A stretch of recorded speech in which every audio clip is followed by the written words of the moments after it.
11वां पंचगव्य चिकित्सा महासम्मेलन का आज द्वितीय दिवस है।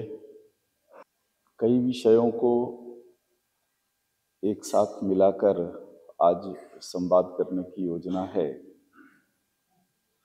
जिसमें प्रथम विषय है ऊर्जा, गाय से प्राप्त ऊर्जा और भविष्य में इसकी संभावनाएं। और दूसरा विषय है, समय होता तो दोनों विषयों को अलग रखने की सोच थी हमारी, लेकिन आज दो विषयों को मर्ज करना पड़ेगा। दूसरा जो विषय है वह विषय है आने वाले दिनों में जो विश्व युद्ध की जो संभावना बन रही है, इससे हम कैसे बाहर निकल पाए।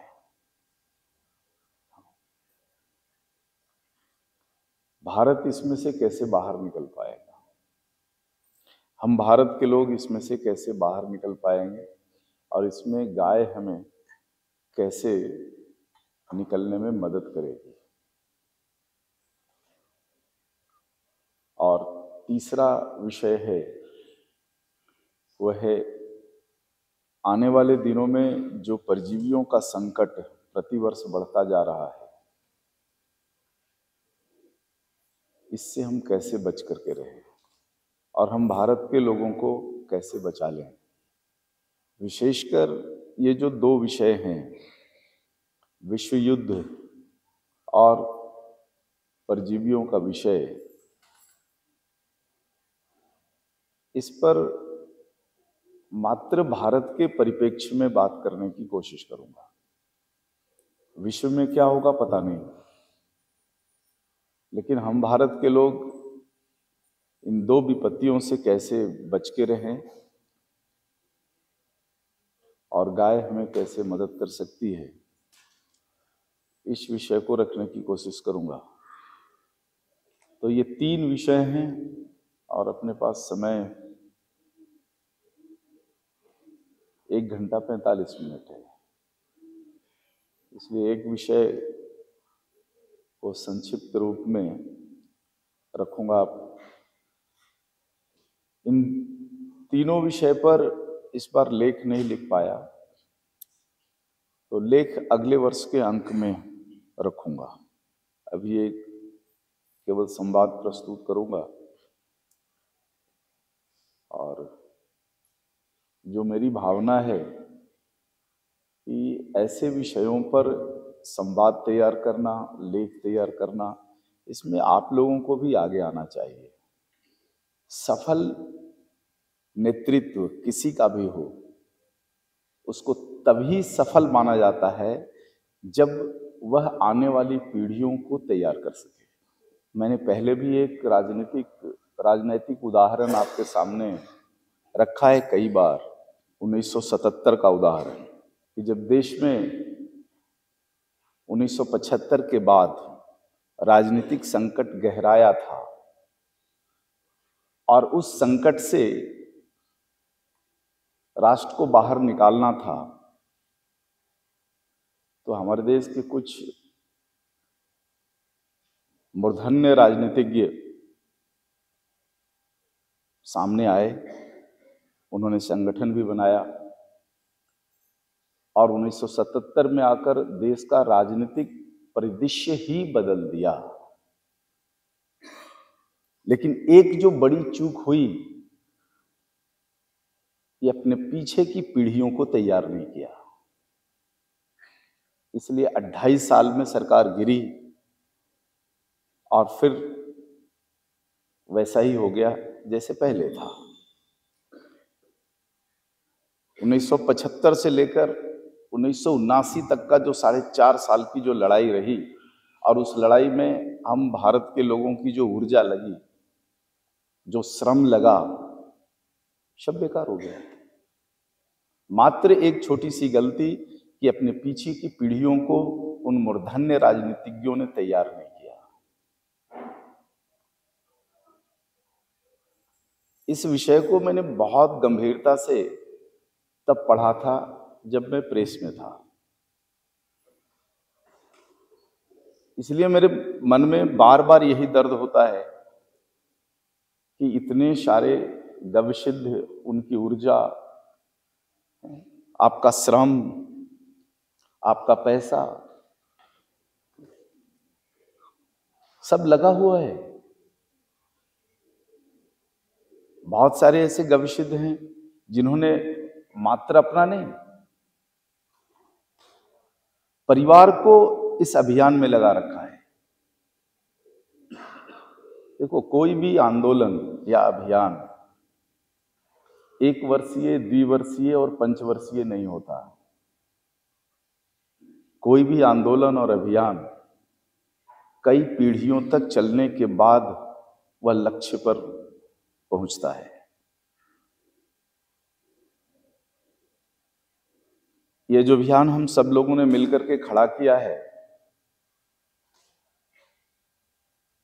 गाय के विज्ञान का अभियान, इसमें परिकल्पना मात्र मेरे जीवन तक या आपके जीवन तक नहीं है।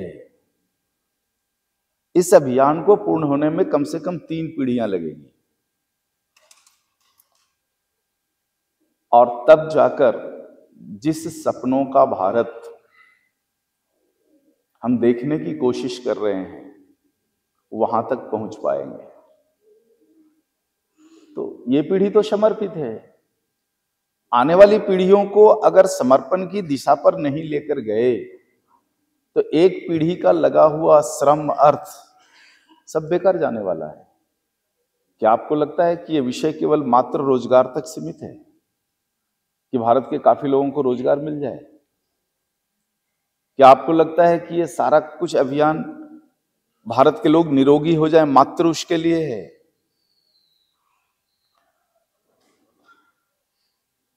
जो मेरी सोच और परिकल्पना है वो ऐसा नहीं है। जो मेरी सोच और परिकल्पना है, और आप में से बहुत सारे जो गविसिद्ध परिपक्व हैं विचार से, उनकी भी परिकल्पना जो है वो लंबी है। आज जो मुश्किल है कि हम लोगों ने पुस्तकों का अध्ययन छोड़ दिया है, इतिहास का अध्ययन छोड़ दिया है। ये जो पिचास हाथ में है ना, ये पिचास कुछ भी नहीं करने देता।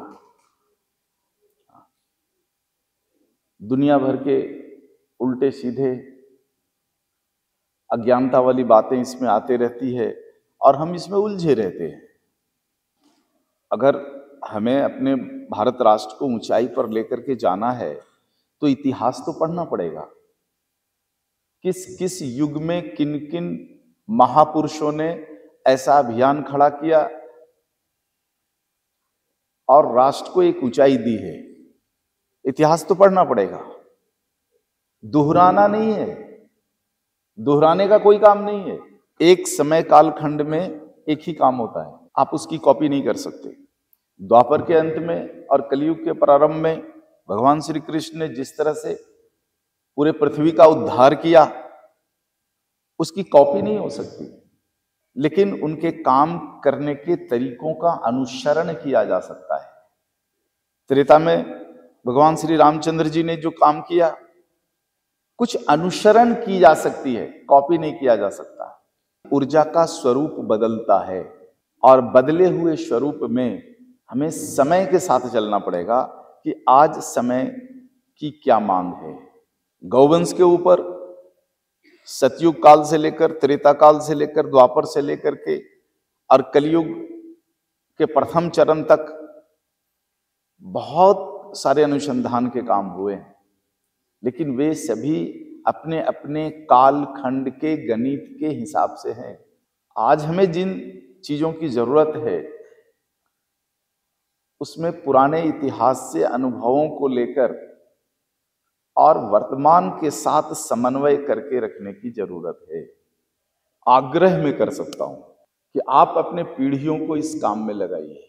और देखो, गाय सतयुग से लेकर आज तक, थोड़ा इतिहास पढ़ के देखो, किसी का कर्ज नहीं रखती, 1 पैसे का कर्ज किसी का नहीं रखते। आज जितना होम करोगे उसमें कई शून्य मिला करके गौवंश वापस दे देती है। यदि अर्थ का होम करोगे तो अर्थ वापस मिलेगा, श्रम का होम करोगे तो श्रम वापस मिलेगा, ज्ञान को काम में लगाओगे तो ज्ञान वापस मिलेगा, और अगर पीढ़ियों को लगा दिया तो पीढ़ियां मिलेगी।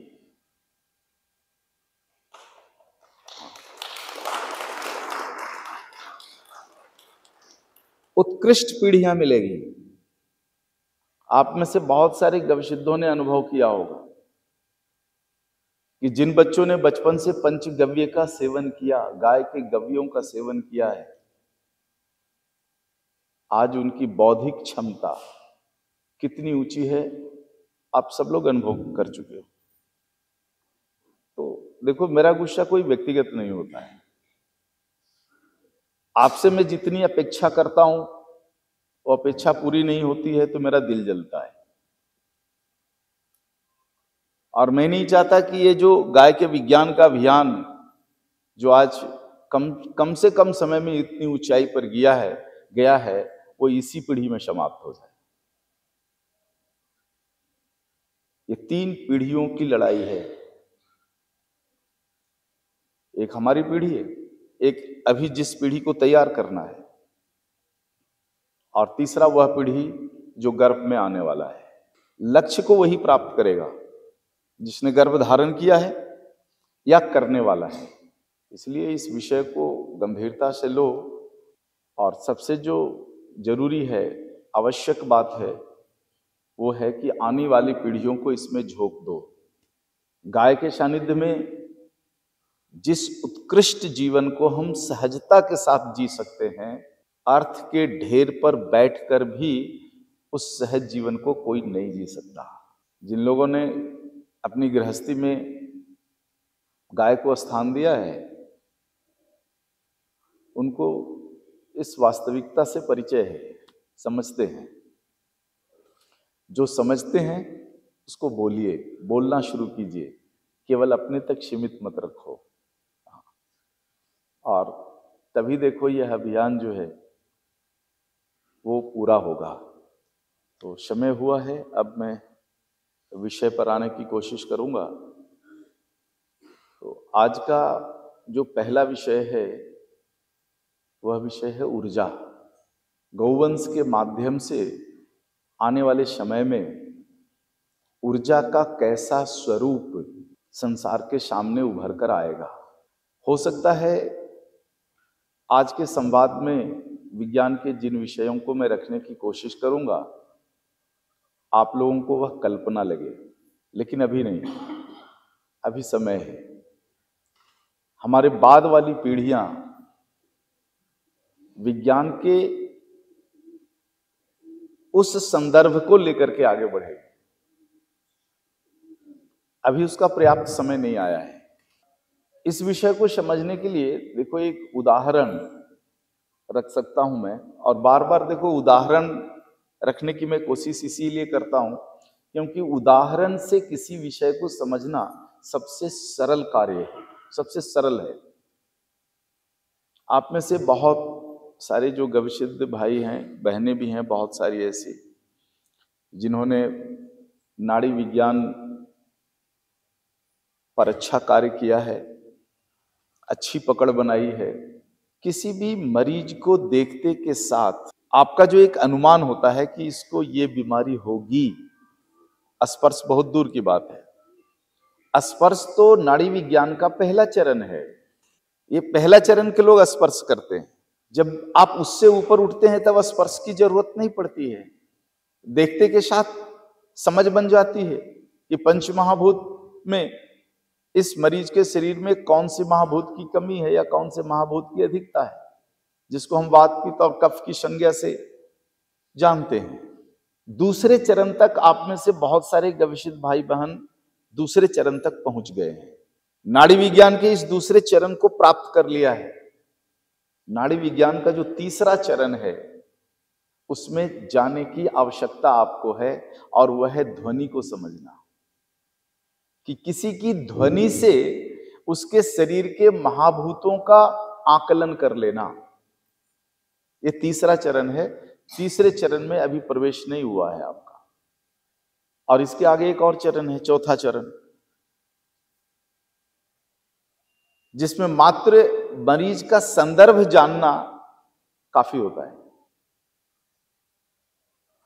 इसलिए मैंने कहा कि ये जो पीढ़ी है, ये पीढ़ी नहीं, ऊर्जा के उस स्वरूप पर पहुंचेगा आपके आने वाली पीढ़ी जो पीछे है, लेकिन आप उसको तैयार करोगे तब। ऊर्जा के उस स्वरूप तक पहुंचने के लिए आने वाली पीढ़ियों को परिपक्व करना पड़ेगा। स्पष्ट शब्दों में कहूं तो अपने बच्चों का करियर और भविष्य इसमें बनाने का काम शुरू कर दो। इससे उत्कृष्ट मार्ग कुछ भी नहीं हो सकता। तो जिस प्रकार से मरीजों को देखकर, मात्र दृष्टि से हमारी जो समझ आज बन रही है कि इसके शरीर में इस ऑर्गन्स का प्रॉब्लम होगा, इस अंग की समस्या होगी, या वात पित्त कफ में इसका डिसऑर्डर होगा, यदि इस ज्ञान को मात्र मनुष्य के शरीर से ऊपर आप लेकर के जाइए, पृथ्वी को भी एक शरीर की भांति देखने का प्रयास शुरू कीजिए, तो आपको ऊर्जा के उस स्वरूप का दर्शन हो जाएगा, जिस स्वरूप की परिकल्पना हम अभी नहीं कर सकते, लेकिन हमारी आने वाली पीढ़ियां उसका दर्शन भी करेगी और उसका एप्लीकेशन भी करेगी। तो ये समझ बन जाए, इसीलिए इस बार एक छाया चित्र बनाया है, ये तैयार किया है छाया चित्र। ये छाया चित्र आपको आज दोपहर में मिलेगा, सभी के लिए इसको प्रिंट कराया है। इसमें पृथ्वी को एक मनुष्य के शरीर के साथ, या पृथ्वी से का एक मनुष्य के शरीर के साथ इसमें तुलना किया है कि जिस प्रकार से हमारा शरीर 5 महाभूत वाला स्पष्ट दिखता है, जिन लोगों ने नाड़ी विज्ञान में अभ्यास किया है उनको दिखता है, उसी प्रकार से आप संपूर्ण पृथ्वी के शरीर को देखने का अभ्यास शुरू कर दो। तो पृथ्वी के 5 महाभूत एक अद्भुत दृश्य के साथ आपकी आंखों के सामने होंगे। आपने पढ़ा पंचगव्य विज्ञान में कि मिट्टी के 5 स्वरूप हैं, जल का 4 स्वरूप है, अग्नि के 3 स्वरूप हैं, वायु का 2 स्वरूप है और आकाश का मात्र 1 स्वरूप है। एक सोच, और सोच के साथ एक परिकल्पना अपने मन में यहां से लेकर के जाइए कि हमें संपूर्ण पृथ्वी को एक मानव शरीर के रूप में देखना है। तो इसमें आपको सभी महाभूतों में, देखो सभी महाभूतों की संरचना मात्र एक तरंग से है, मात्र एक तरंग से है। इसीलिए हम सभी महाभूतों को क्या कहते हैं? कंपाउंड एलिमेंट, यौगिक तत्व। इसमें किसका योग है मिला हुआ? मात्र एक तरंग का योग मिला हुआ है।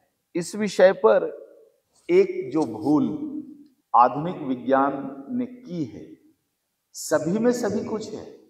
मिट्टी के अणुओं को जब आप तोड़ोगे, मिट्टी के अणुओं को तोड़ने की वह कला अभी आधुनिक विज्ञान के पास नहीं है, लेकिन हमारा जो पीछे वाला जनरेशन है वो तोड़ेगा।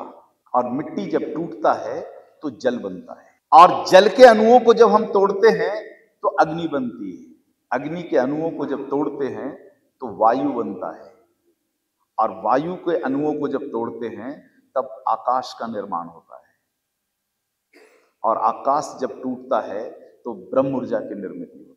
हम लोग कौन हैं? अग्निचर हैं। हम मनुष्य अग्नि में रहने वाले जीव हैं। धरती पर रहने वाले जीव सरीसृप है, सर्प है, छिपकली है, जो रेंग कर चलते हैं, सरीसृप कहते हैं। ये भूमिचर है। मछली जलचर है,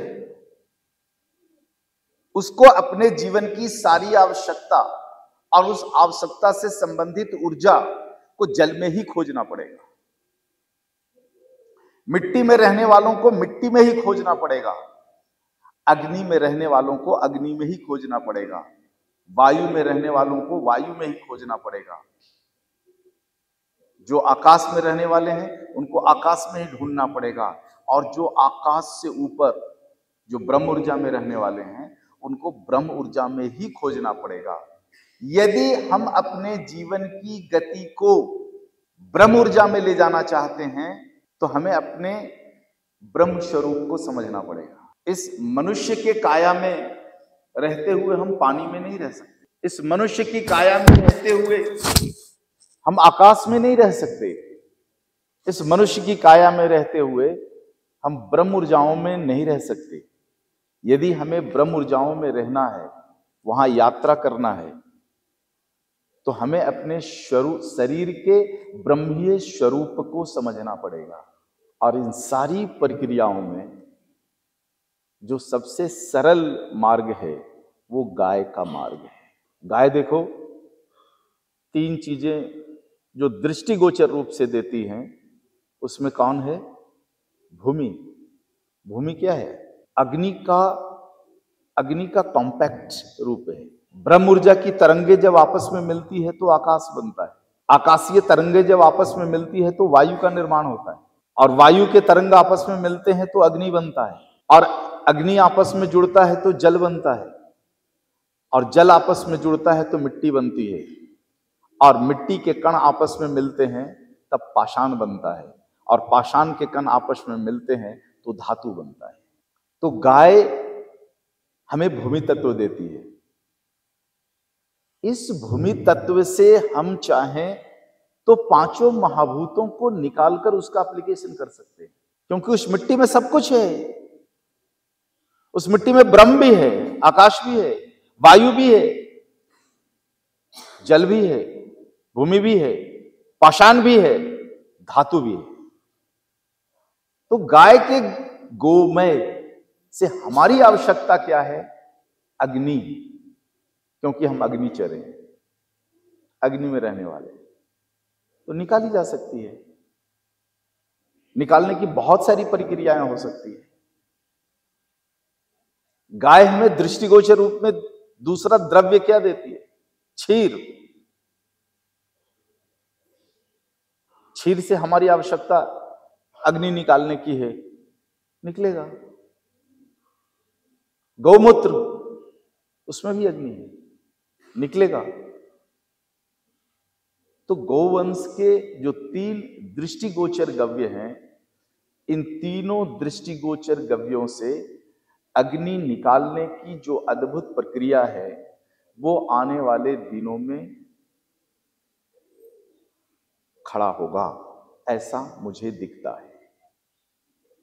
स्वरूप क्या होगा निश्चित रूप से नहीं कह सकते, लेकिन वर्तमान में जो विज्ञान है उसके गणित के आधार पर जो परिकल्पना जो मेरे मन में आती है, इस परिकल्पना को रखने की कोशिश करूंगा, और संभवतः ऐसा ही होगा।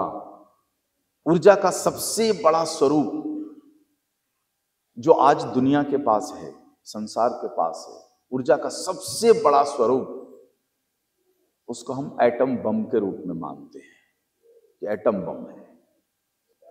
दुनिया में प्रलय लाई जा सकती है। एटम बम की टेक्नोलॉजी और उसके छूटने के बाद के परिणाम का अध्ययन करो जरा,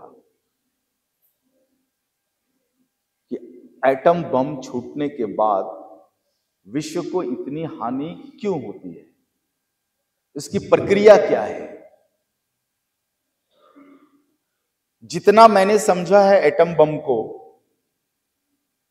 उस गणित के आधार पर जो हमारी समझ बनती है कि एटम बम छूटने के बाद वहां के वायुमंडल का तापमान बहुत बढ़ जाता है।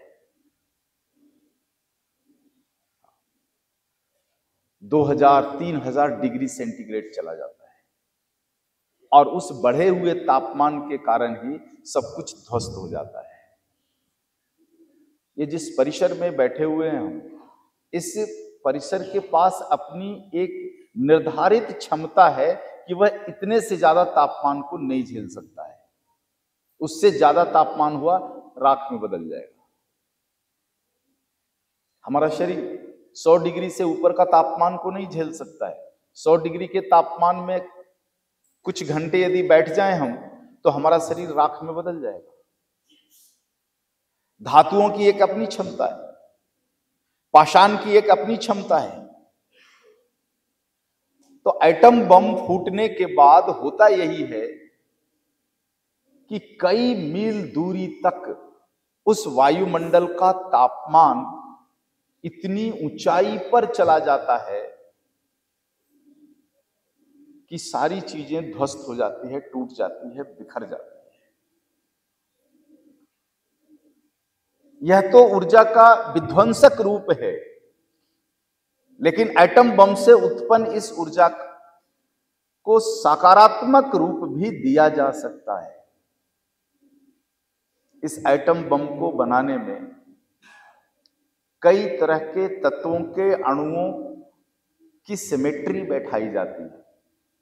जो कल भी आपको बताया कि हमारे यहाँ जितनी भी नृत्य कलाएं हैं, उन नृत्य कलाओं में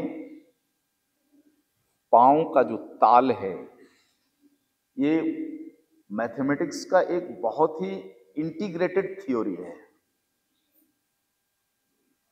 और इसी थ्योरी के आधार पर एटम बम बना हुआ है।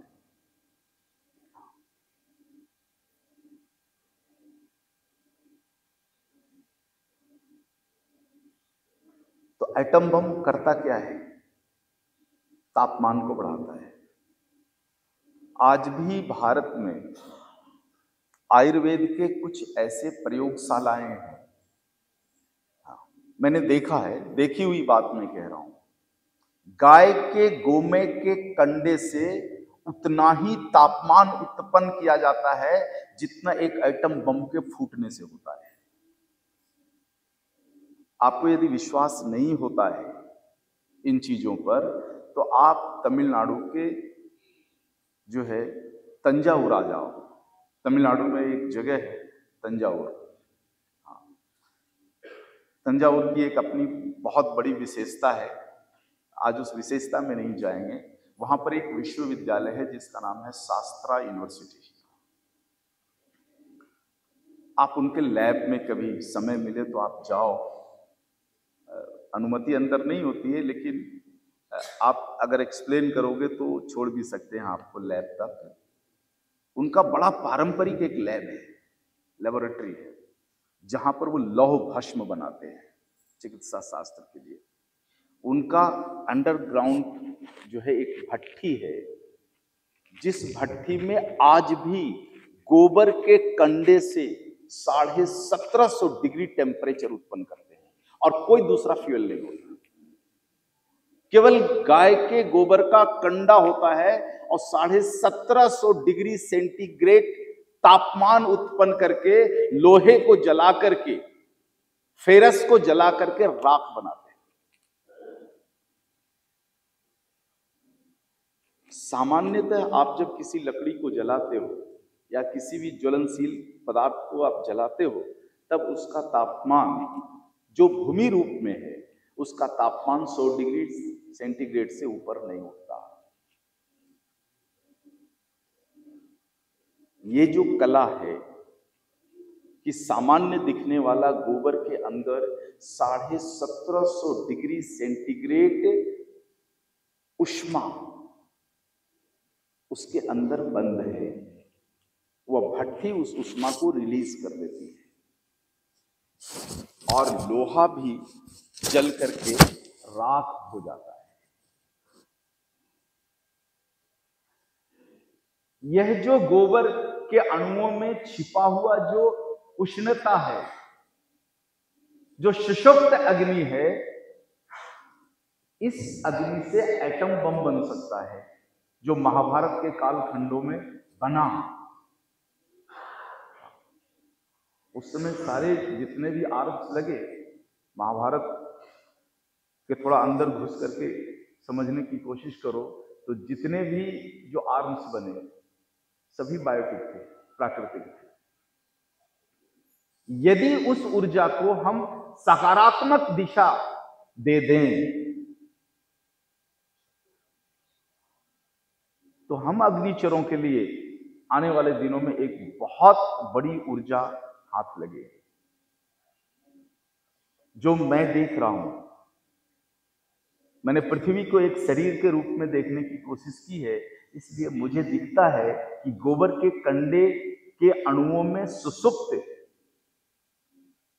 इतनी जो प्रचंड ज्वाला है, इसको एक कैप्सूल में पिरोहित किया जा सकता है, एक कैप्सूल बनाया जा सकता है। अब आप चाहो तो उस कैप्सूल को अपने स्कूटर में लगा करके स्कूटर चला लो, कैप्सूल खाली हो जाएगा, कैप्सूल फेंक देना, दूसरा कैप्सूल लगा देना। आप चाहो तो उस कैप्सूल को निकालकर अपने कार में लगा लो तो आपकी कार चल जाएगी। सबको उष्णता ही तो चाहिए। गोबर के अणुओं में व्याप्त इस प्रचंड ज्वाला को कॉम्पैक्ट करना और खोल देना, यही तो कला विकसित करनी है। आप चाहो तो उस कैप्सूल को रॉकेट में लगा के रॉकेट उड़ा लो, और रॉकेट भी आसानी से उड़ जाएगा, क्योंकि रॉकेट को उड़ने के लिए जो वायुमंडल है वो बड़ा भिन्न है। हाँ, बहुत भिन्न है। रॉकेट को अग्नि से निकल करके वायु में जाना पड़ता है, और वायु से निकल करके उसको आकाश में जाना पड़ता है, और जहां पृथ्वी की गुरुत्वाकर्षण शक्ति समाप्त होती है उसके बाद उसको ब्रह्म ऊर्जा में जाना पड़ता है, कॉस्मिक एनर्जी के क्षेत्र में जाना पड़ता है। इतना परिवर्तन, फ्यूल का इतना परिवर्तन अलग अलग जो होगा वो तभी हो सकता है जब कोई ऐसा फ्यूल बने जो सभी महाभूतों में बराबर कार्य कर सके, तभी यह संभव है। तो गाय के गोमय से उत्पन्न ऊर्जा हो या गाय के क्षीर से निकाली हुई ऊर्जा हो या गाय के मूत्र से निकाली हुई ऊर्जा हो, ये पूरे सौर्य मंडल के सभी ग्रह, सभी उपग्रह और उनके वायुमंडल में प्रवेश करने की क्षमता रखेगी। आज जो एक प्रयास चल रहा है दूसरे ग्रहों पर जाने के लिए, उसमें सबसे बड़ा जो संकट है वैज्ञानिकों के पास, आधुनिक विज्ञान के वैज्ञानिकों के पास, कि उनका फ्यूल एक ही तरीके से सभी महाभूत में कार्य नहीं करता। और करेगा भी कैसे?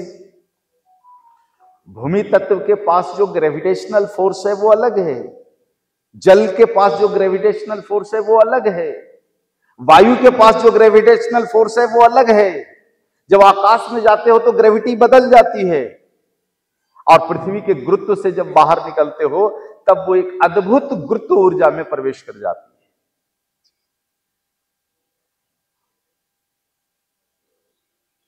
संभव है ग्रहों पर जाना, उपग्रहों पर जाना संभव है।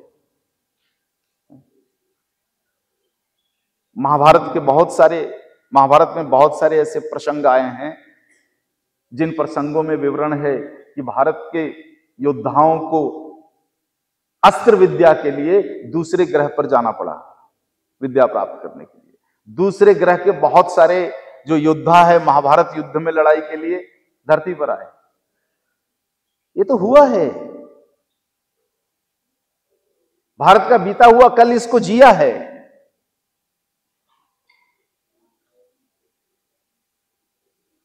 किसी कारण से, प्रलय के किसी चपेट के कारण से ये सारी चीजें लुप्त हुई है, फिर निकल करके आएगी। और ग्रहों पर आना जाना सहज तभी हो पाएगा जब ऊर्जा के इस स्वरूप को हमारी आने वाली पीढ़ियां विकसित करेगी। बड़ा सपना जैसा लग रहा है ना, कि ऐसा हो सकता है क्या? मुझे तो स्पष्ट दिखता है ऊर्जा के इस स्वरूप को। ऊर्जा के इस स्वरूप को मैं स्पष्ट दिखता हूं, तो जो गोमय से ऊर्जा जो निकलेगी उसका विज्ञान अलग होगा। हाँ, क्योंकि वह भूमि तत्व से निकलने वाली ऊर्जा होगी। क्षीर जो जल का शुद्ध स्वरूप है, इससे जब ऊर्जा हम निकालेंगे उसका स्वरूप अलग होगा। और मूत्र तो ऊर्जा में सबसे उत्कृष्ट दिखता है मुझे। सबसे ज्यादा ऊर्जा गाय के इन 3 गव्यों में यदि किसी के पास है, तो जो मुझे दिखता है, हो सकता है वो सत्य नहीं हो, लेकिन जो मुझे दिखता है वो तो गौमूत्र में दिखता है। ऊर्जा की गहराई में जाकर अगर समझना है तो आपको एक दूसरे विषय को समझना पड़ेगा, और उस विषय का नाम है घर्षण, फ्रिक्शन जिसको कहते हैं। फ्रिक्शन को समझ लो, ऊर्जा समझ में आ जाएगी।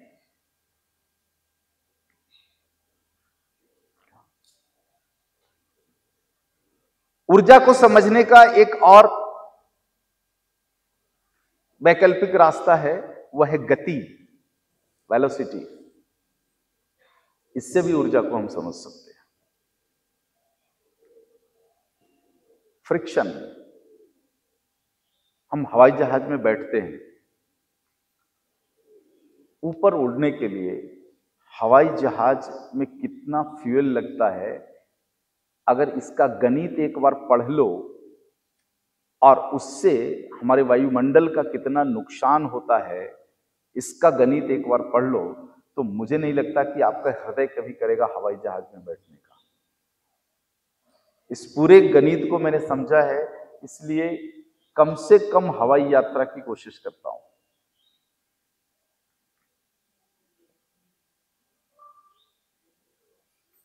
हवाई जहाज में फ्यूल लगता नहीं, फ्यूल पीता है,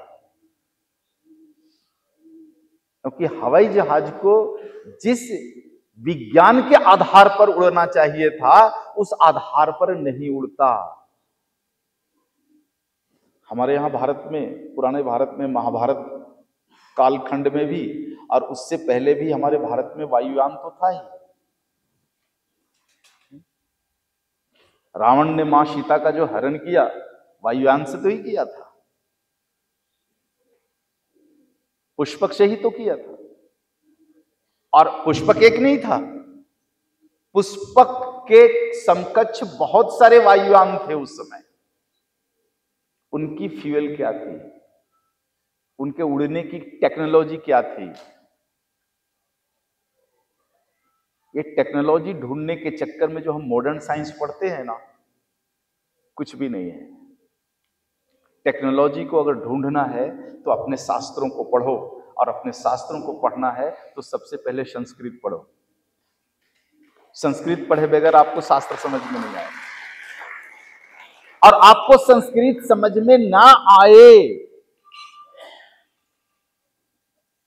इसीलिए अंग्रेजी का वर्चस्व बना करके रखा गया है, क्योंकि भारत के लोगों के पाठ्यक्रम से अंग्रेजी हटा नहीं कि लोग संस्कृत पर आ जाएंगे, और संस्कृत पर आ जाएंगे तो इनको सारी पुरानी टेक्नोलॉजी समझ में आएगी, क्योंकि वो हमारे जिन में है। यूरोपियन के जिन में नहीं है, अमेरिकन के जिन में नहीं है, वो हमारे जिन में है। हमको जितना जल्दी समझ में आ जाएगा ना, संस्कृत के जिन ऋचाओं को हम एक दिन में समझ सकते हैं, किसी अमेरिकन और यूरोपियन को उसको समझने में 20 साल लगेगा, क्योंकि वो उनके जिन में नहीं है। हमने अपने सोए हुए जिन को अगर जगा दिया तो सारी टेक्नोलॉजी समझ में आ जाएगी। त्रेता काल खंड में जिन पुष्पक विमानों का वर्णन है, उसके हवा में इतनी तेज गति से उड़ने का जो विज्ञान है, इसमें जरा प्रवेश करने की कोशिश करो आप। एक ही खेल है और वो है ग्रेविटेशनल फोर्स का खेल, ग्रेविटी का खेल है।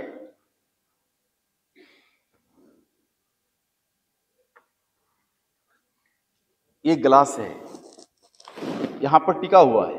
क्यों टिका हुआ है? यदि मैं हाथ हटा लूं तो यहां पर नहीं रहेगा, नीचे गिर जाएगा।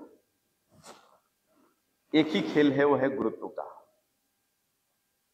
हर वस्तु पर गुरुत्व शक्ति लगती है और गुरुत्व शक्ति के कारण ही वह वस्तु अपने गुरुत्व की ओर बढ़ जाता है। मान लो, अभी तो मान लो, आने वाले दिनों में होने वाला है, मुझे तो स्पष्ट दिखता है। आने वाले दिनों में जो साइंस डेवलप होने वाला है, गाय के गव्यों की मदद से, वो ग्रेविटेशनल फोर्स को आधार मान करके होने वाला है। हमारी आने वाली पीढ़ियां ग्रेविटेशनल फोर्स से खेलेगी और किसी भी वस्तु के ग्रेविटेशनल फोर्स को जीरो करने की ताकत रखेगी। और देखो, ये केवल गाय से हो सकता है। इस वस्तु से कुछ ऐसी ऊर्जाओं को निकाल बाहर कर दो जिससे इसका ग्रेविटेशनल फोर्स जीरो हो जाए। एक चुटकी के फोर्स में आसमान में उड़ जाएगा। एक चुटकी के फोर्स में ये 1 मीटर ही जाता है, क्योंकि इसके ऊपर ग्रेविटेशनल फोर्स लगा हुआ है। इस ग्रेविटेशनल फोर्स को शून्य करने की ताकत हमारी पीढ़ियां गाय के गव्यों के मदद से करने जा रही है। और ये कहीं और नहीं होगा, भारत भूमि में ही हो सकता है। पुष्पक विमानों की जो टेक्नोलॉजी थी, उसमें यही था कि एक विशेष प्रक्रिया,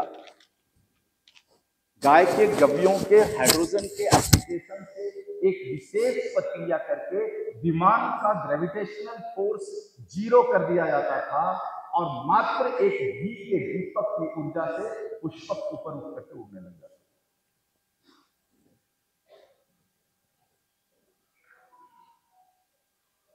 आज जो हवाई जहाज उड़ रहा है, इसमें भी यही काम हो रहा है। रॉकेट जो उड़ रहा है, उसमें भी यही काम हो रहा है। ये हवाई जहाज है, इसमें 2 तरह का फोर्स लगा हुआ है, एक वर्टिकल फोर्स, एक हॉरिजॉन्टल फोर्स। हवाई जहाज के 2 इंजन में जो ईंधन बहुत ज्यादा क्वांटिटी में जलता है, वो करता क्या है? वर्टिकल फोर्स को जीरो कर देता है। जीरो नहीं कर सकते, माफ करना, जीरो नहीं होता है, कम किया जाता है और हॉरिजॉन्टल फोर्स को बढ़ा दिया जाता है विंग के माध्यम से, तो हवाई जहाज उड़ जाता है। बहुत फ्यूल है। आने वाले दिनों में ये टेक्नोलॉजी समाप्त होने वाली है और आप देखना, मतलब आप अगले जन्म में देखना, शायद इस जन्म में नहीं देख पाओ। हम भारत के लोग जन्म जन्मांतर को मानते आए हैं। कुछ ऐसी चीजें हैं जिनको शब्दों में व्यक्त नहीं किया जा सकता, लेकिन गाय के सानिध्य में आकर के जिन चीजों को शब्दों में व्यक्त नहीं किया जा सकता, इसको देख सकते हैं। मैंने अपने पूर्व जन्म को देखा, उसके पूर्व जन्म को देखा।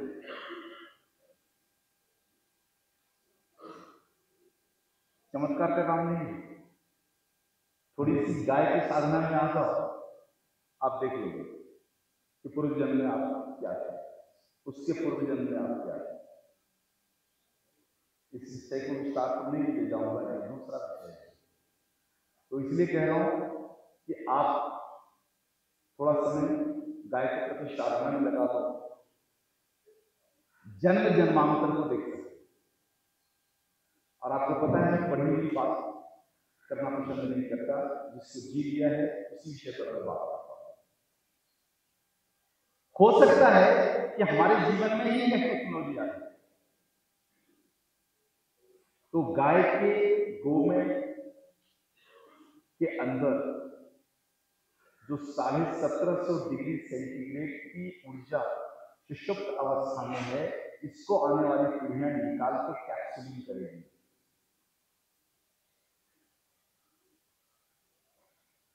गाय के क्षीर के अंदर जो शुद्ध हाइड्रोजन है, जिसके बारे में आज भी वैज्ञानिक कहते हैं कि भविष्य का वही फ्यूल होगा, हाइड्रोजन ही भविष्य का फ्यूल है। आज वैज्ञानिक बोल रहे हैं कि डीजल और पेट्रोल खत्म हुआ तो हमें हाइड्रोजन पर ही आना।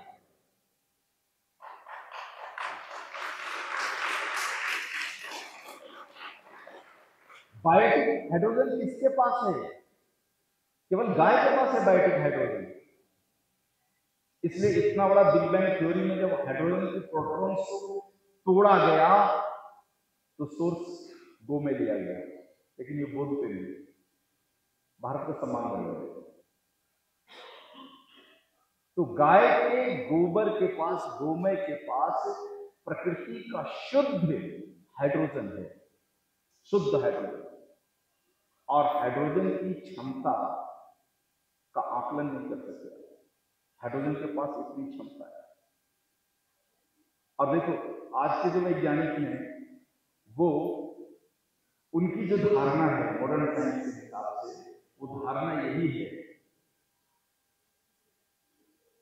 कि हाइड्रोजन एक गैस है। मैंने जो विज्ञान को जितना समझा है उसमें मैं देखता हूं कि हाइड्रोजन मात्र गैस नहीं है, हाइड्रोजन ठोस, हाइड्रोजन तरल भी है। हाइड्रोजन का अग्नि स्वरूप है। सूर्य की जो किरणें निकलती है वो हाइड्रोजन का अग्नि स्वरूप है। गाय का गोबर का जो फर्मेंटेशन होता है, इसमें से जो चीजें निकलती है वह उसका वायु स्वरूप है। और सिर्फ गैसीय हाइड्रोजन को एक प्रयोग हुआ था, प्रयोग कितना सफल हो पाएगा पता नहीं। ये उस समय की बात है जब राजीव भाई थे और उन्होंने कर्नाटक के ही कुछ जो जैव वैज्ञानिक हैं उनके साथ मिलकर के कुछ करने की जब उन्होंने कोशिश किया था, तो उसमें हुआ कि हाइड्रोजन जो गैस के रूप में है, इसको अगर -234 डिग्री सेंटीग्रेड लाया जाए तब वह पाषाण में बदल जाता है। पाषाण में बदल जाता है। तो कई हजार लीटर हाइड्रोजन को यदि आज भी हम 200 से नीचे टेम्परेचर में अगर लेकर के जाते हैं तब वह पाषाण में बदलता है। यानी जो हाइड्रोजन गैसीय स्वरूप में है वो ड्राई सेल में बदल जाता है। लेकिन यह काम आज के विज्ञान में बहुत बड़ी लेबोरेटरी में होगा। हमारी आने वाली पीढ़ियां इसको सहज कर देगी। और गाय के गोमय में जो हाइड्रोजन है और बहुत अधिक मात्रा में है, अर्थात 2/3 60 से 70% जो उसमें हाइड्रोजन है, ये एक न एक दिन ड्राई सेल में बदलेगा। और जिस दिन ये ड्राई सेल में बदल गया, पूरी दुनिया में ऊर्जा का स्वरूप बदल गया। ना आपको हाई टेंशन के वायर मिलेंगे दुनिया में, हाई टेंशन के जो वायर है, बिजली के खंभे हैं, ये सब खत्म हो जाने वाला है। और हमें घर में, फैक्ट्री में, कहीं भी कितनी भी ऊर्जा की जरूरत पड़े, वो सॉलिड हाइड्रोजन के ड्राई सेल से चलने वाला है। यहां तक हम पहुंचे, इसी के लिए मैं कहता हूं कि आने वाली पीढ़ियों को इस काम में लगा दें। गाय के गव्यों का विज्ञान इतना गहरा है, इतना गहरा है, इतना ऊंचा है, इतना ऊंचा है, जिसमें भारत के लाखों बच्चे अपना कैरियर बनाते हैं। कल्पना कर लो कि पूरी दुनिया से हाई टेंशन के वायर अगर खत्म हो गए, बिजली के खंभे खत्म हो गए, दुनिया से न्यूक्लियर प्लांट खत्म हो गया, दुनिया से कोल प्लांट खत्म हो गया, कैसा शुद्ध प्रदूषण मुक्त ऊर्जा हमारे हाथ में रही। और दुनिया में जो ऊर्जा से जो प्रदूषण हो रहा है, उससे मुक्ति का मार्ग इसी टेक्नोलॉजी से निकलेगा जो गाय के गर्भ में छिपा हुआ है। उसमें से कोई निकाले, इसके लिए एक पीढ़ी लगती है। और इसीलिए तो वो बार बार कह रहा हूं मैं कि अपने बच्चों का कैरियर इसमें लगा दो। बहुत बड़ा मार्ग है। आप भारत का नहीं, दुनिया का परिदृश्य बदल सकते हो, क्योंकि गाय आपकी में है, आपके हाथ में। गाय के इस आणविक स्वरूप को मात्र हम भारतवासियों ने समझा है। ऐसा नहीं है कि यह गौवंश केवल भारत में है। पूरे पृथ्वी का भूगोल, पूरे पृथ्वी को समझो आप। भूमध्य रेखा से उत्तरांश 25 डिग्री और भूमध्य रेखा से दक्षिणांश 25 डिग्री में जितने भी देश हैं, सभी देशों के पास गौवंश थी। लेकिन इस गौवंश के परिपालन की जो समझ है, वह हम भारतवासियों के पास अद्भुत था, इसलिए गौवंश को बचा लिया। और दक्षिण अमेरिका और उत्तरी अमेरिका के जो कुछ देश हैं, ब्राजील से लेकर के अर्जेंटीना तक का जो बेल्ट में जितने भी देश हैं, इन देशों के पास भी भरपूर सूर्य केतु नाड़ी गौवंश थी। लेकिन उनके परिपालन की टेक्नोलॉजी वो नहीं थी जो हमारे पास है, इसलिए वहां पूर्णतः समाप्त हो गई। थोड़ा बहुत अफ्रीका ने बचा करके रखा है। अफ्रीका के आदिवासियों ने, वनवासियों ने थोड़ा बहुत इसको बचा करके रखा।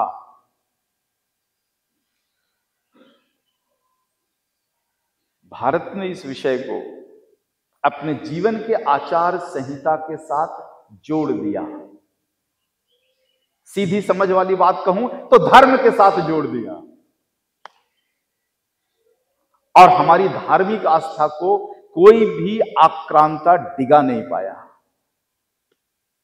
हमारे अस्तित्व को कोई मिटा नहीं पाया। इसलिए गाय का यह विज्ञान हमारे पास तो बच गया, और उसके कारण आज भारत में 100 से ज्यादा प्रजातियां बची हुई। कल वेटनरी एक्सपर्ट थे ना, जिन्होंने कहा 30 प्रजातियां बची है।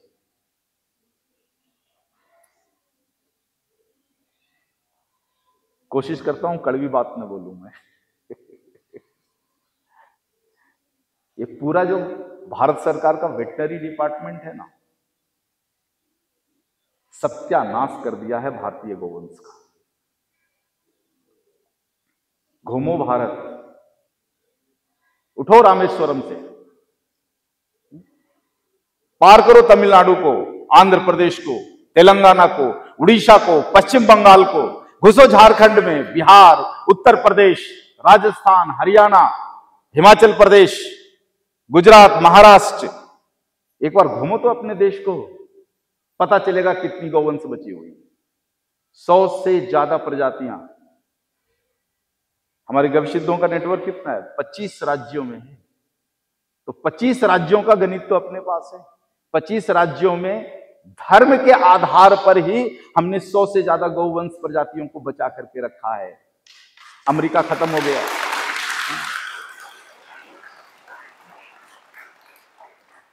अफ्रीका थोड़ा बहुत बचा लिया, क्योंकि वहां भी उनकी धार्मिक आस्था बहुत प्रबल है, बच गया। ये धर्म का ही आधार है जिसने बचाया है। और क्या परिपाटी चला दिए हो, भारत धर्म निरपेक्ष राज्य है। कर लो धर्म की निरपेक्षता। धर्म की निरपेक्षता करने में तो 150 गोवंशों को हमने खत्म किया।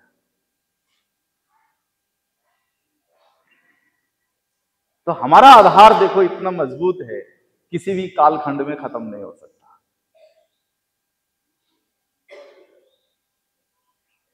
360 प्रजातियां रही। 17वीं शताब्दी तक के भारत का इतिहास दस्तावेज निकाल करके देखो, 360 प्रजातियां भारत में रही है। 100 प्रजातियां आज भी हमारे पास है। इन 100 प्रजातियों को बच तो गई अब, क्योंकि आप गविष्ठ खड़े हो गए हो और आपको अलग अलग प्रजातियों का विज्ञान समझ में आ गया, इसलिए बच तो गई है। इसका संवर्धन कर दो, संख्या बढ़ा दो आगे। सबसे बड़ा खजाना हम अपने आने वाली पीढ़ियों को दे सकते हैं इसके मदद से। आने वाली पीढ़ियों के लिए घर बना के दोगे ना, 50 साल में टूट जाएगा। आने वाली पीढ़ियों के लिए कार खरीद के दोगे ना, 10 साल में एक्सपायर हो जाएगा। आने वाली पीढ़ियों को कुछ भी दे दोगे, 50 साल से ज्यादा चलने वाला विज्ञान ही नहीं है। कुछ भी दे दो आने वाली पीढ़ियों को गिफ्ट के रूप में, वो 50 साल से ज्यादा नहीं चलेगा। गौवंश की डोर दे दिया ना, तो पीढ़ी दर पीढ़ी, पीढ़ी दर पीढ़ी वो विज्ञान चलता रहेगा। हाइड्रोजन के कॉम्पैक्ट कैप्सूल से कैसे चलेगा, इसकी एक झलक रखी है। इसके ऊपर तो बड़ी लंबी स्टडी है। हाँ, इस विषय को अब यहीं पर रोकता हूं। इतना ही पचा लो तो बहुत है, और इतनी ही जानकारी आने वाली पीढ़ियों को दे दो तो भी मैं समझता हूं कि बहुत है। देखो, ज्ञान कभी लुप्त नहीं होता, कभी लुप्त नहीं होता।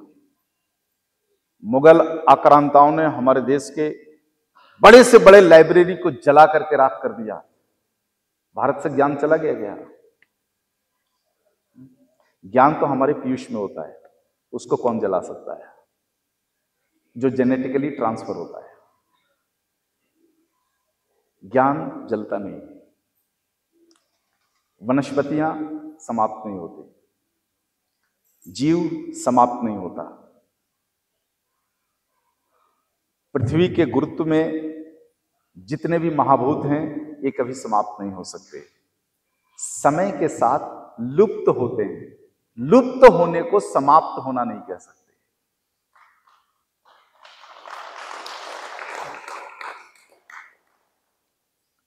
विषय बड़ा लंबा है और समय आधा घंटा ही है, इसलिए मैं इसको यहीं पर रोक देता हूं, ऊर्जा वाले विषय। अब दूसरे विषय पर चलता हूं जो इसी ऊर्जा से संबंधित है, कि अभी विश्व युद्ध का जो भय पूरी दुनिया के लोगों को जो दिख रहा है,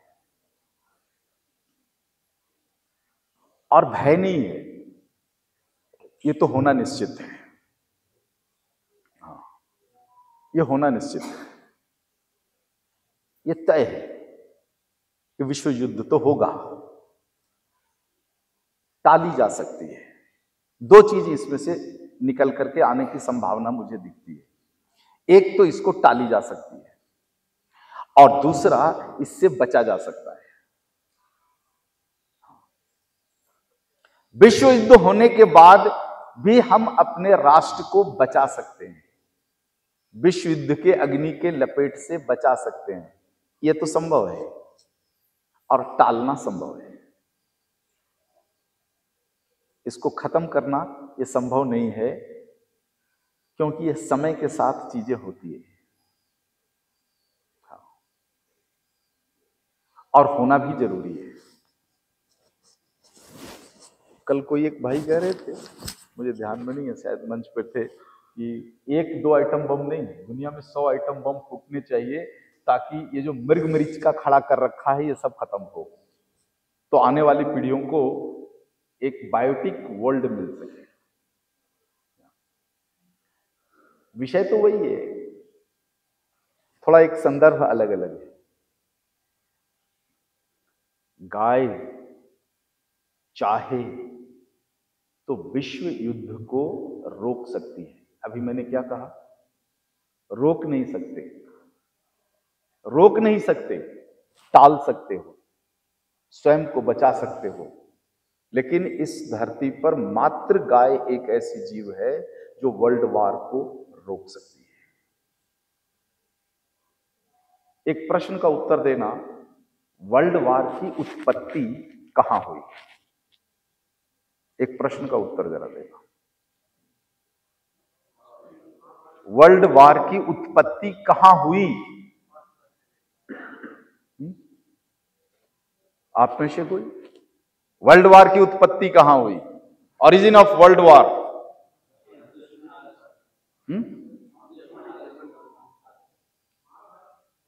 हाँ, सही उत्तर दिया। गमशिद्ध हो? हैं?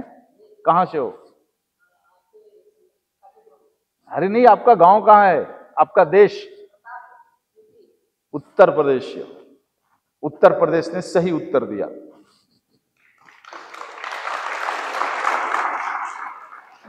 वर्ल्ड वार की उत्पत्ति हमारी पीयूष ग्रंथि से हुई है। पिटरिटी ने उत्पन्न किया है आइटम बम और वर्ल्ड वार।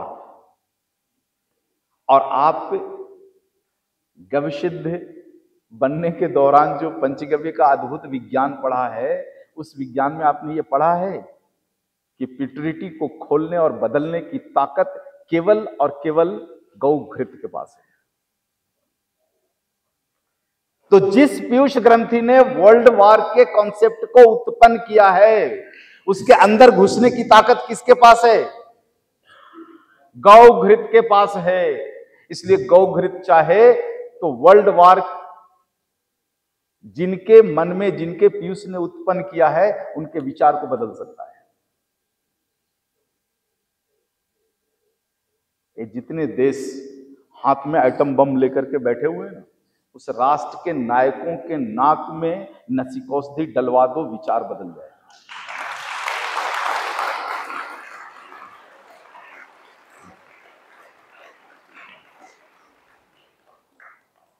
मुझे कोई दूसरा मार्ग नहीं लगता वर्ल्ड वार को रोकने का। बस वहां तक इस मैसेज को पहुंचाना है, क्योंकि जो अपने दोनों हाथों में आइटम बम को लेकर के खड़े हैं ना, उनके दिल के एक कॉर्नर में जो जगह खाली है, वहां ये बात लिखी हुई है कि छोड़ना मत। जिस उग्रवादी के हाथ में बंदूक होता है ना, वो इस सत्यता को जानता है कि एक दिन मैं भी इसी बंदूक से मरूंगा, फिर भी बंदूक चलाता है। उनके नाक में नसिकौषधि डाल दो, उसके हाथ से बंदूक छूट जाएगा, मेरी गारंटी है। छुड़ाया है।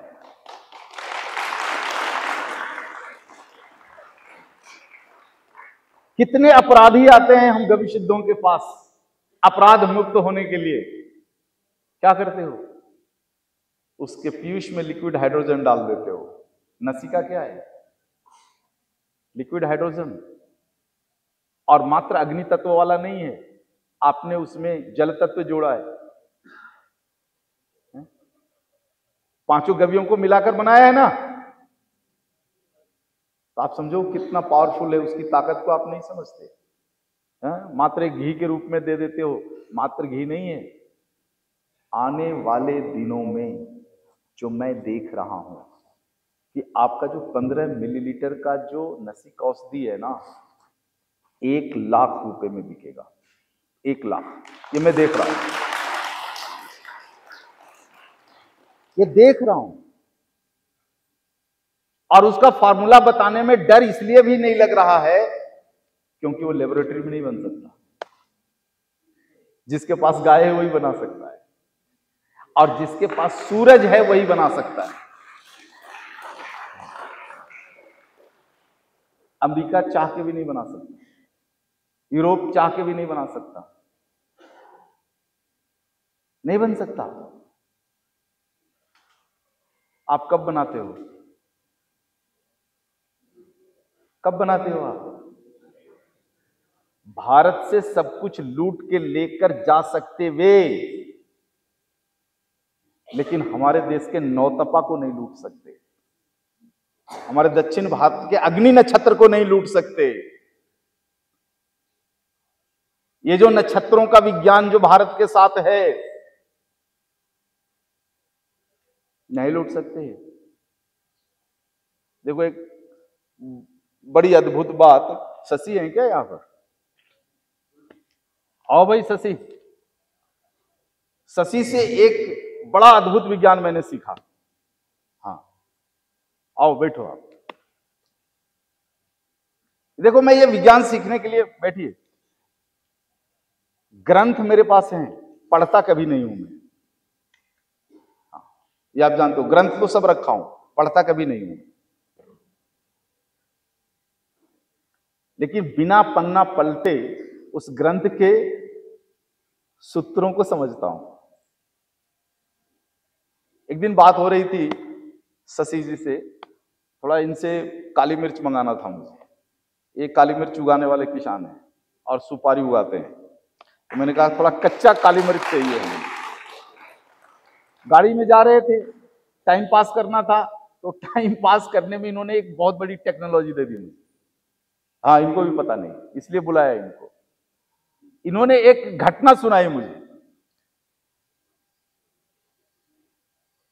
कि जब हमारे यहां मुगलों का राज था, तो मुगल घुसे केरल के माध्यम से, क्योंकि केरल में आते थे मसाला खरीदने के लिए। तो एक व्यापारी, विदेशी व्यापारी जो बाद में लुटेरा बना, वो हर साल समुद्री जहाज में भर के काली मिर्च लेकर के जाता था अपने देश के लिए। उसके मन में एक बात हुई, ये हर साल केरल से काली मिर्च खरीदने से अच्छा है कि केरल से काली मिर्च का पौधा ही लेके चला जाऊं, अपने देश में उगा लूंगा, तो ये परचेजिंग का मामला खत्म हो जाएगा।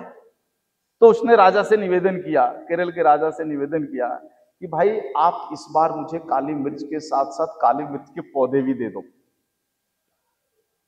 तो राजा ने मना कर दिया, बोला इसको पौधा दे दिया तो हमारा सेल्स खत्म हो जाएगा, फिर तो ये खुद ही उगा लेगा, हमसे खरीदेगा ही नहीं, तो हमारे देश को रेवेन्यू कहां से मिलेगा।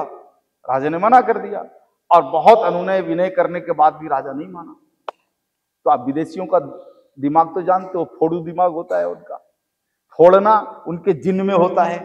तो उसने राजा के गृह मंत्री को फोड़ लिया,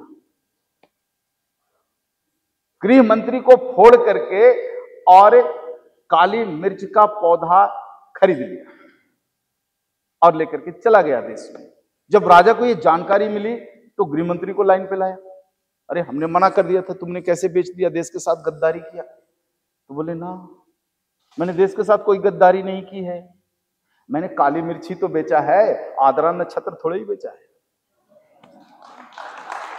उसके देश में आद्रा नक्षत्र आती नहीं, काली मिर्च फलेगा कहां से।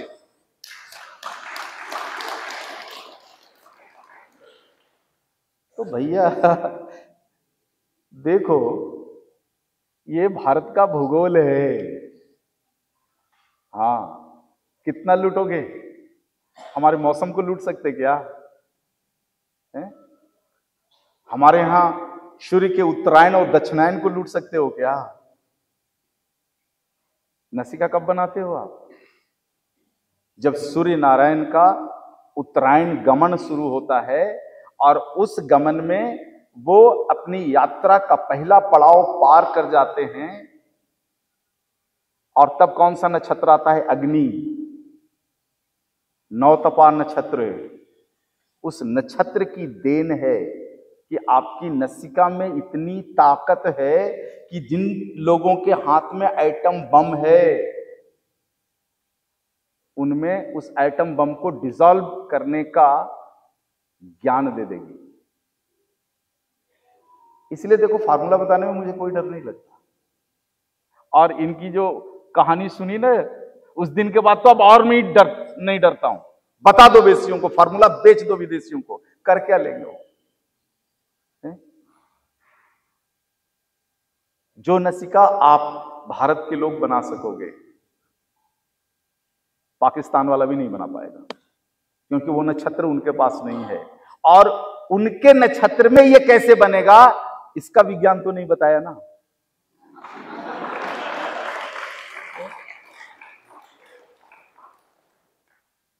इसलिए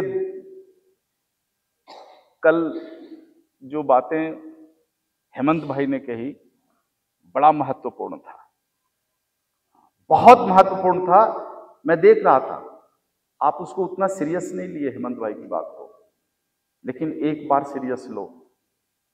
फार्मूला सभी के पास है, अथर्ववेद हर जगह मिलता है, अष्टांग हृदयम, अष्टांग संग्रहम सब जगह मिलता है, सबके पास फार्मूला है। जो मैंने आपको पढ़ाई है सबके पास है। अलग क्या है? अलग यही है कि आपको कौन सी औषधि किस नक्षत्र में बनानी है, और कौन सी वनस्पति कितनी पुरानी होनी, किस भूगोल का होना, यही तो गणित है। और जो गविशिद कहते हैं ना कि पंचगव्य की दवाइयां काम नहीं करती, वो इसी के कारण से कि आपने इसको छोड़ दिया। अर्जुन का उदाहरण जो दिया था हेमंत भाई ने, अब बस अर्जुन पकड़ लिए, बाजार में जाते हो अर्जुन लेकर के आ जाते हो, 6 महीना पिलाते हो, समस्या का समाधान नहीं होता। बात अर्जुन की नहीं है, बात 50 साल पुराना अर्जुन का है। इसी को मॉडर्न आयुर्वेद ने छोड़ दिया, इसलिए उनकी नैया डूब रही है। और इसीलिए मैंने शुरुआती दौर में कहा था, कई लोगों ने कहा कि आप तो आयुर्वेद में जो है भेद और फोड़ कर रहे हो, पंचगव्य की ताकत पर आयुर्वेद खड़ा है, आप पंचगव्य को ही निकाल लोगे तो हमारा क्या बचेगा? तो मैंने क्या कहा था, याद है आपको? आपने अपनी नैया खुद डुबोई है, और मैं इतना होशियार तो हूं कि डूबते हुए नैया में बैठ नहीं सकता। आपकी नैया रिपेयर करने से अच्छा है कि मैं एक छोटा सा पतवार बना लूं अपना, और छोटा सा पतवार बना लिया। और आज देखो किन किन थेरेपियों के सामने हम सीना तान के नहीं खड़े हैं, बताओ आप।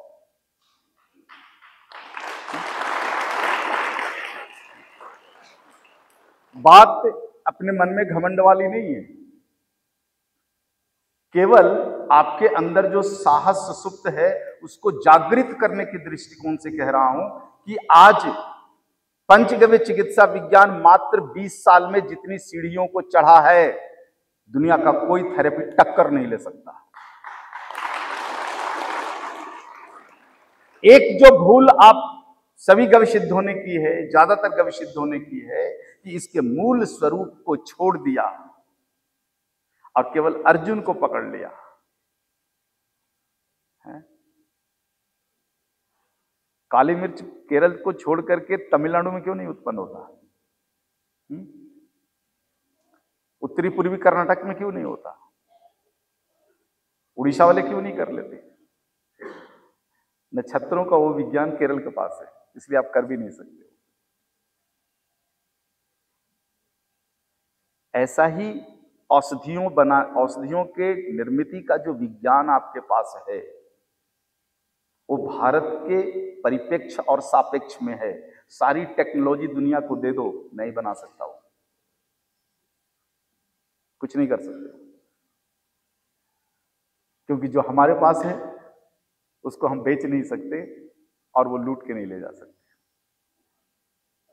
तो इस गंभीरता को समझिए आप, और इस गंभीरता को समझ करके डंका के चोट पर नसिकौषधि की ताकत को दुनिया को बताओ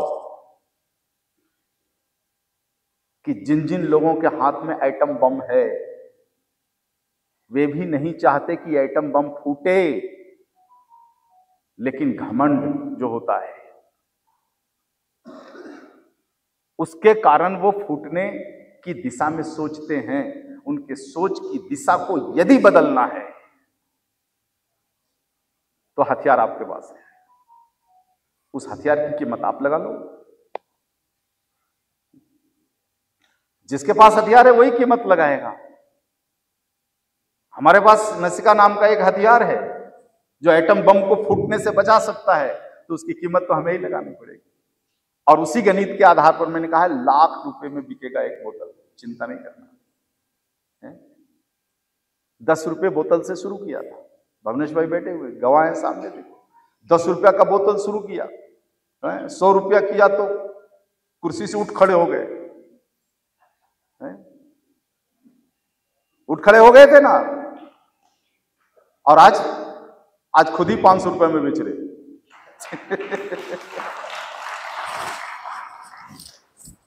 देखो, ये कोई आने वाले समय को, आने वाली जो स्थितियां हैं उसको देखना कोई चमत्कार नहीं है। एक ही फॉर्मूला है, इसको याद कर लो।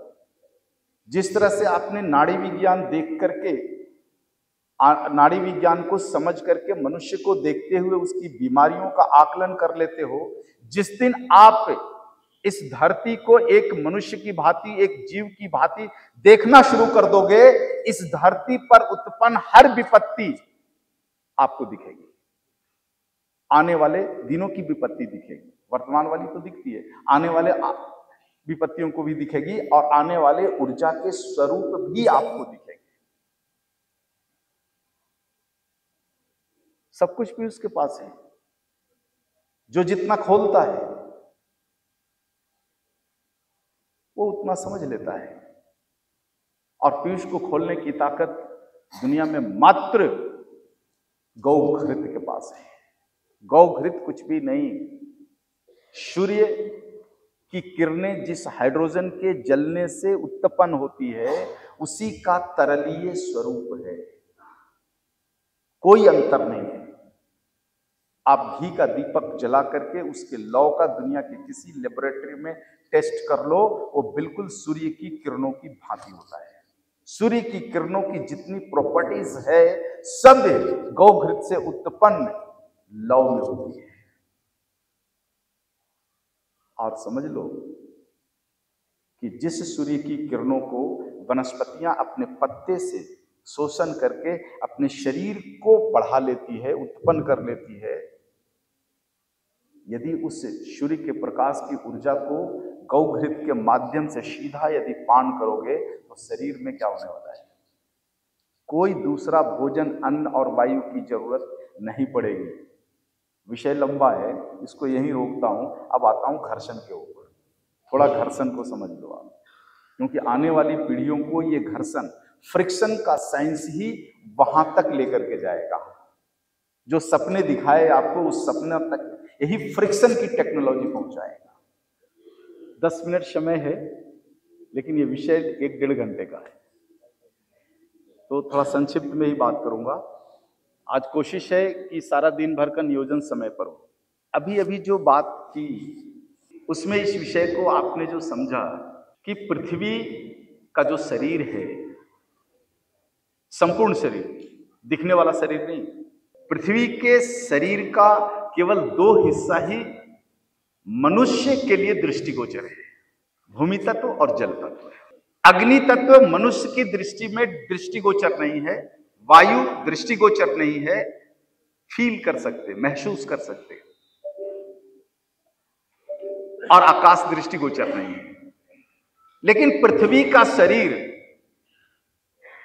पृथ्वी की नाभि से निकलकर वहां तक है जहां तक पृथ्वी का गुरुत्व शक्ति काम करता है, जहां तक पृथ्वी का ग्रेविटेशनल फोर्स काम करता है, वहां तक पृथ्वी का शरीर है।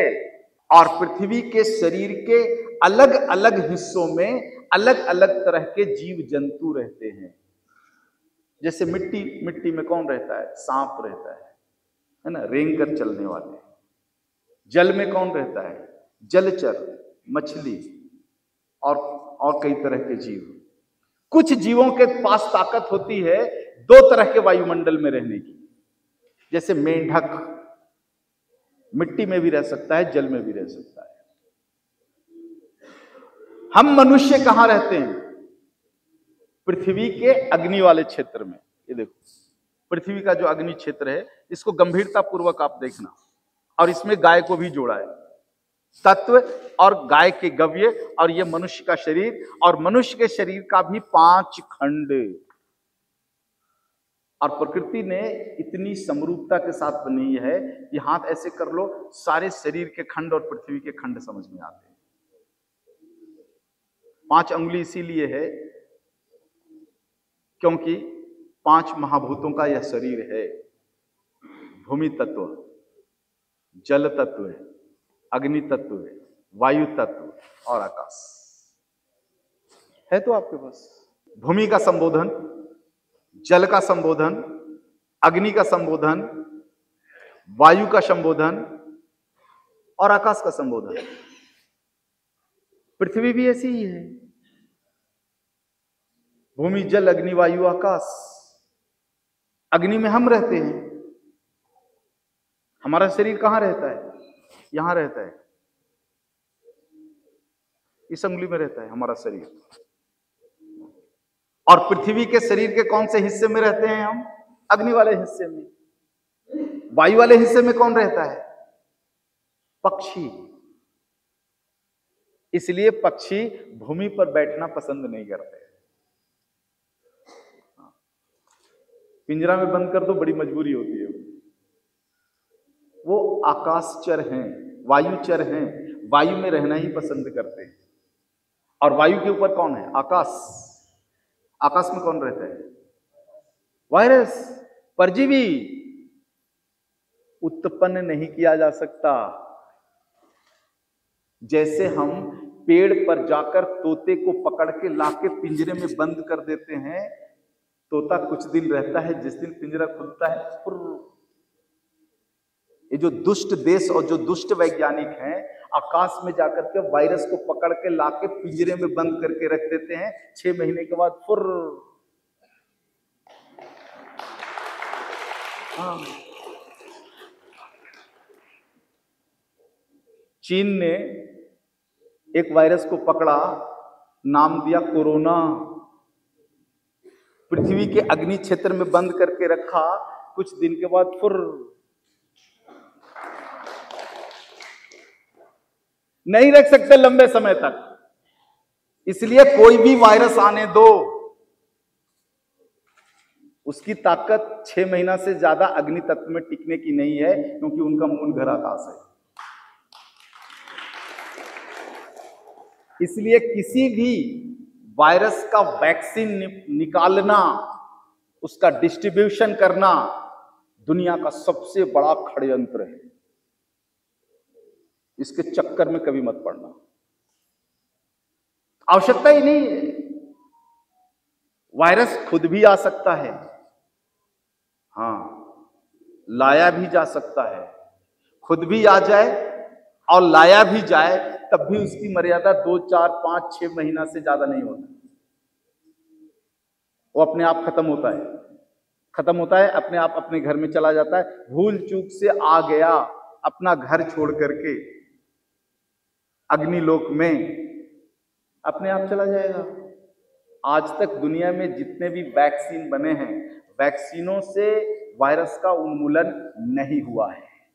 समय के साथ ये वायरस अपने आप अपने घर में चले गए और हम छूट गए उनसे।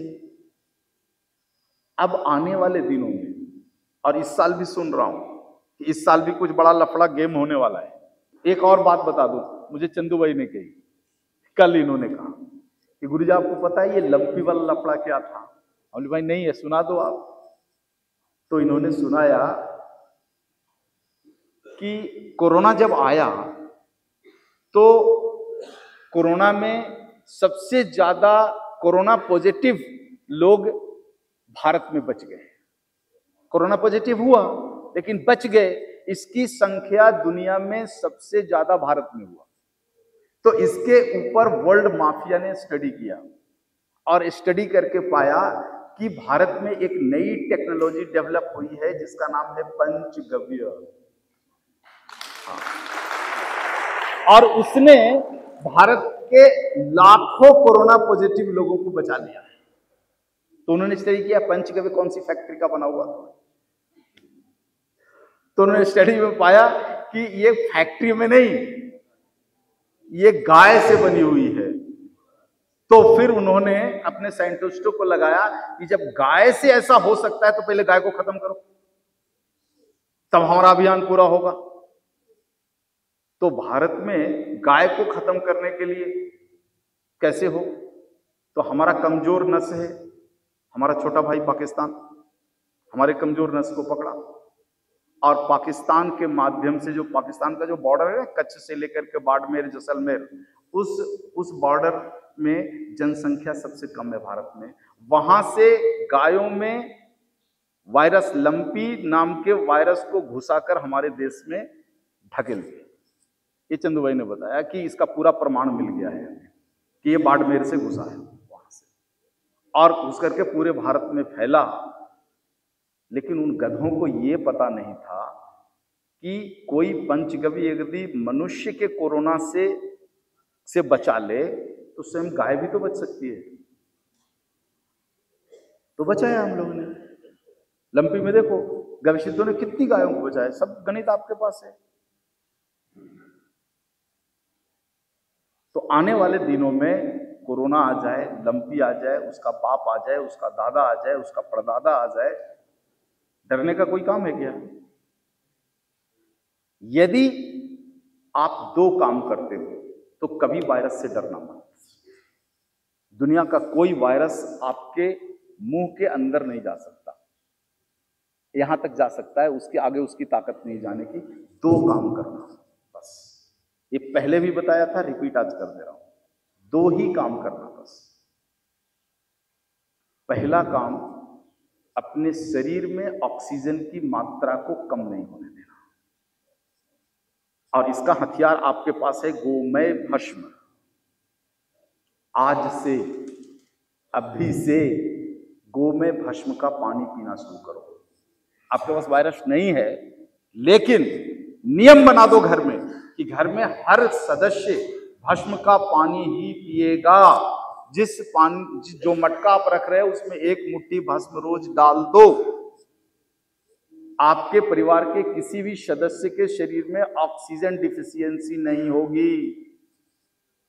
वायरस लो ऑक्सीजन डेंसिटी में ही जी सकता है। उसका घर कहां है? आकाश। वहां पर ऑक्सीजन का डेंसिटी कितना है? सबसे कम, सबसे कम। हाई ऑक्सीजन डेंसिटी में वायरस जी ही नहीं सकता, क्योंकि उसको श्वास लेने के लिए ऑक्सीजन नहीं चाहिए। ऑक्सीजन उसके लिए जहर है।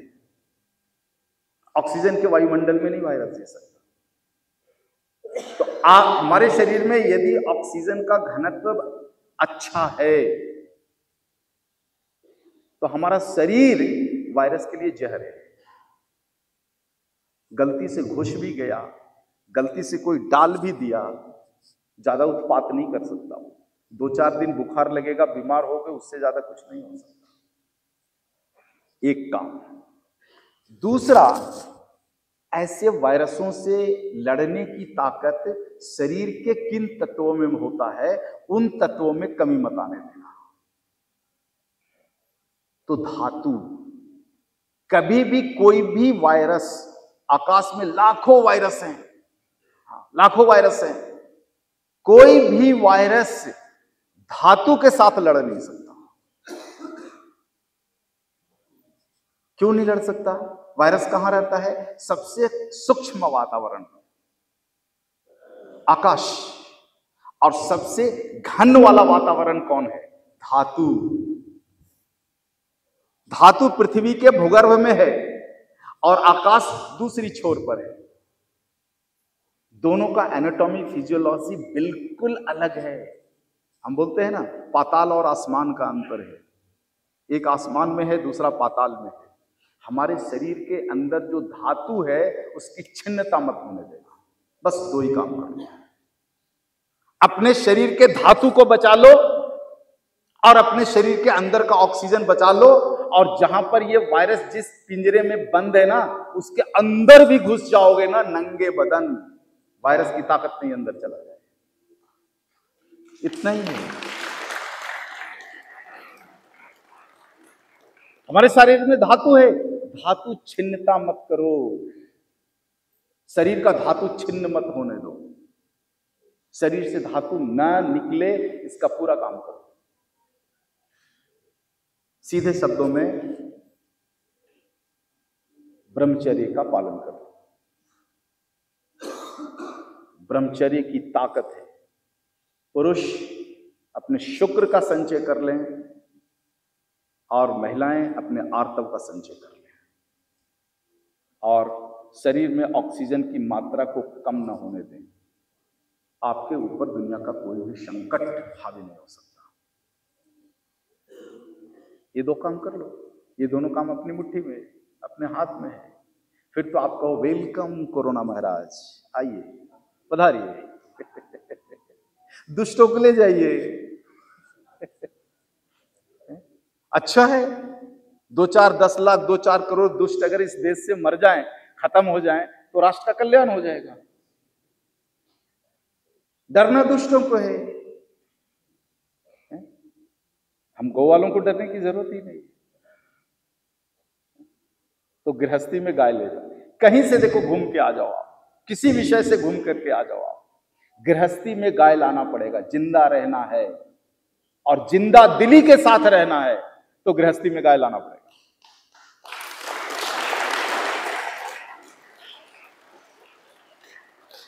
ये तीनों विषय पर संक्षिप्त में जितना संभव हो पाया आपके सामने रखने की कोशिश की है, और कल एक और अद्भुत विषय पर बात करूंगा, और वो है कि स्वयं से लेकर के राष्ट्र तक की प्रतिष्ठा की पुनर्स्थापना कैसे हो सकती है। इस बार का देखो तीनों विषय चिकित्सा से हटके इसलिए रखा कि ये आपको गविसिद्ध का 11वां अंक आपको देखो मिला होगा। एक 5 मिनट का समय लेता हूं, ज्यादा नहीं। और देखो चिल्ला चिल्ला के डांट डपट करके ये सब काम कराता हूं आपसे, इसीलिए कि आपकी प्रतिष्ठा बढ़े, आपकी प्रतिष्ठा बढ़े। हाँ, abdomen cancer fully cure, story पढ़ लिया? भारत सरकार को इसकी कॉपी भेज देना और आयुष मंत्रालय के ठेकेदारों को भेज देना। मरीज का फोटो लगा हुआ, आ जाओ नीचे, ये सब मरीज का फोटो लगा हुआ है। साहस के पात्र हैं गविसिद्ध अरिहंत जैन जी ने, जिन्होंने प्रोस्टेट कैंसर को क्योर किया। प्रमाण दे दो दुनिया को, प्रोस्टेट कैंसर क्योर होता है। डांट डपट के आपसे स्टोरी इसीलिए लेता हूं। आप भले ही मुझे पीछे दूसते रहते हो, गुरुजी का तो एक ही काम है गुस्सा करना, गुस्सा करना। हाँ भैया, मेरा काम गुस्सा करना है, क्योंकि आपसे जितनी अपेक्षा है वो पूरा नहीं करते हो, इसलिए गुस्सा करता हूं। आपसे मैं बहुत ज्यादा आशा रखता हूं।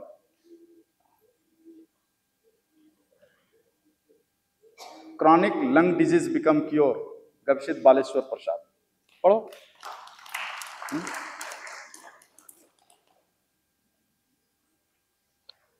गविसिद्ध अमृता हैं, आई हैं अमृता जी। कितनी स्कूली पढ़ाई हुई है आपकी?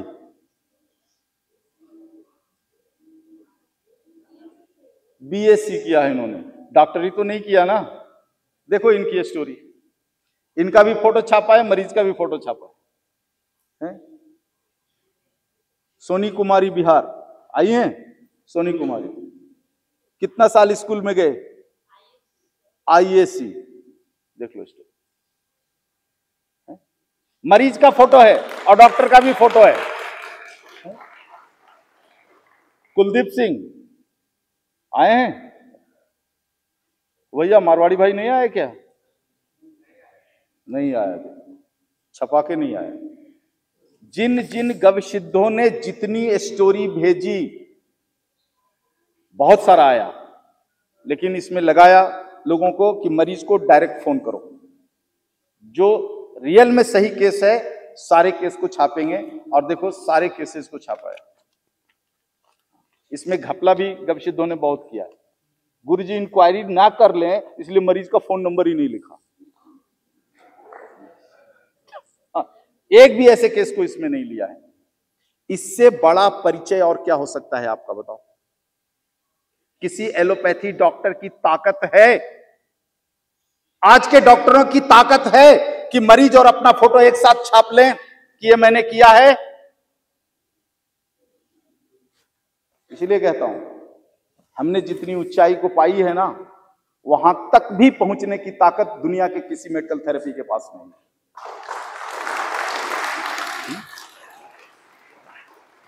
अब ये पूरा पन्ना भर दिया है, गविशित, मनीष अर्जुन मारू, श्यामल प्रधान, एक भी मेडिकल बैकग्राउंड से नहीं, एक भी मेडिकल बैकग्राउंड से नहीं।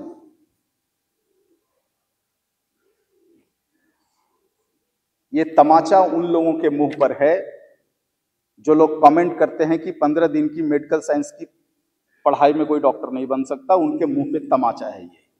और इसलिए कहता हूं कि हर साल ऐसे विवरण दो, चाहे कितना भी पैसा लगे, इसको छापूंगा हर साल।